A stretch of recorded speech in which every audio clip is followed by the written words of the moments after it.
Hello, I'm Rishika and from the Theoretical Neuroscience Lab at IISER Pune, and today I'll be talking about the work that we've been doing on the Locust Olfactory system.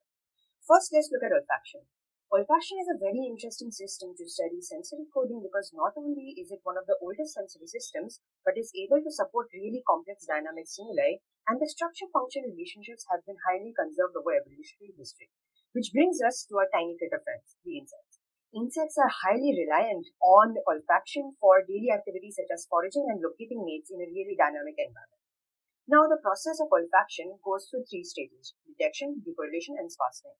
In the insect olfactory system, the detection is done by the olfactory receptor neurons at the antenna, which detect the odorants and then send the information to the network of local interneurons and the projection neurons in the antennal lobe.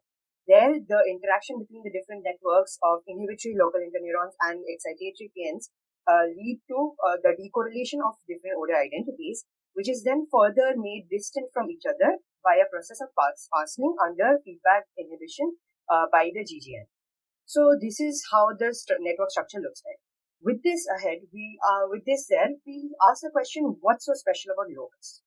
And in Locust, what's been observed is that it doesn't follow the traditional one receptor, one glomerulus rule, and the system is not spatially, the coding of odor is not a spatial code, but more of a spatiotemporal code. Now, what do we mean by spatiotemporal code? It means that different sets of projection neurons fire at different points of time in response to an odor, and the patterns that appear over time and space represent the odor identity. Alongside that, we also observe subthreshold oscillations at around 20 Hz at the PN local field potential. Now, so there have been previous models that have built a network of neurons to create this antennal lobe, but they have had certain assumptions which may not be particularly data that has been collected. One main assumption over there is that the LN network receives diverse input, which is coding odor identity. This is not necessarily true. Also, another assumption is that there are PN-PN interconnectivities, which they have said are necessary for offset responses at the odor offset, which have been observed in the real system. So, our aim was to supplement the model with 2 decades worth of results and ask what happens when you make the key change that your LN network no longer receives diverse input, no longer receives input about the odor identity itself.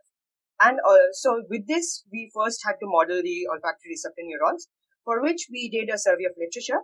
And with previous experimental data, we were able to first build a model which takes into account the diversity of ORNs that has been observed. We have the tuning of the ORNs in response to different odors, and further the connectivity of ORNs to the LNs and PNs. What has been observed is PNs are sparsely connected, while their LNs have a very broad innervation across the entire antennal lobe, which means they'll receive input from a large number of ORNs and therefore will not be able to code identity in the input itself. Now, we were able to build a model, a spiking neural network based on the timing that we have sampled from experimental data. And we were able to build a model that is able to generate odors which are arbitrarily distant from each other. With this, we then moved on to the antennal lobe, where we used the previous Marginal model and further modified it, in which we have projection neurons with standard sodium potassium spikes, but local interneurons with potassium calcium longer time scale action potentials, and we were able to simulate a network of 90 PNs and 30 LNs. The connectivity was random, as has been observed in the experimental systems, without any PN-PN connectivity. Now, we had to validate our results. The first result we validated were the LFP oscillations. We were able to attain 20 Hz oscillations reliably, and these LFP oscillations were reliable across trials, and they were different for different odors. Then we looked at the PNs. So the few things that we were able to tune it, that we were to do were to tune it to the realistic firing statistics, and we were able to get different odor representations for different odors as different sets of PNs firing, and we were able to get the onset and offset response and the huge diversity of response that is observed in the real system without incorporating any of the PN-PN connections that have been previously linked to it. And further, this is happening without any difference to the LN input coming, different the LN input that is coming to this LN network.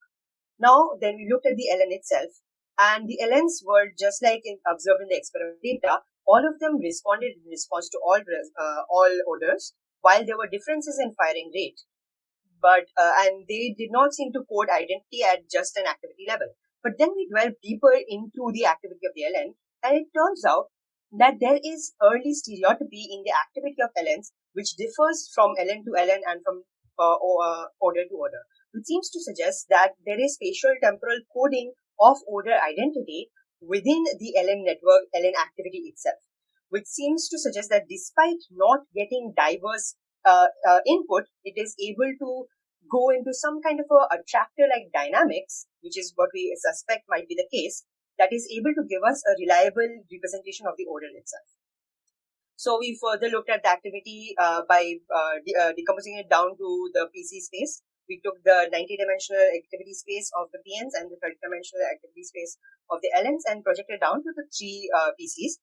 And each odor over here is essentially a trajectory in this space. And what we find is by simulating three different odors, A, B, and C, where A and B are close to each other while A and C are furthest from each other, we are able to get these trajectories which decorrelate out and separate from each other quite early. And how far they separate from each other depends on how similar these odorants are. And what we also see in the LN activity space, despite the fact that the input is very similar, we see that we can find different trajectories which are specific to the odor itself. And again, the similar odors have similar trajectories. So with this, we ask the question that what is the exact mechanism of patterning? So this is what we are looking into now. We suspect that there are attractor dynamics, and we really want to look further into it and figure out what the exact mechanism is. Further, we want to know what the role of the offsets might be, because we've been able to mimic the offsets in a realistic system. And what has been previously suggested is that offsets can act as a method by which you can detect changes in concentration to the input odor itself. Further, we have to look at what happens when you go from the PNs to the KCs, and we have successfully built a model, and we are looking further into it. And with this, I'd like to end the presentation and thank my PI Collins Assisi and my colleagues at the Neuroscience Lab and Computational Biology Lab, and my funding from the KVK Scholarship Program and the organizer at MBM for giving me this opportunity. This is the lab over here. Any questions?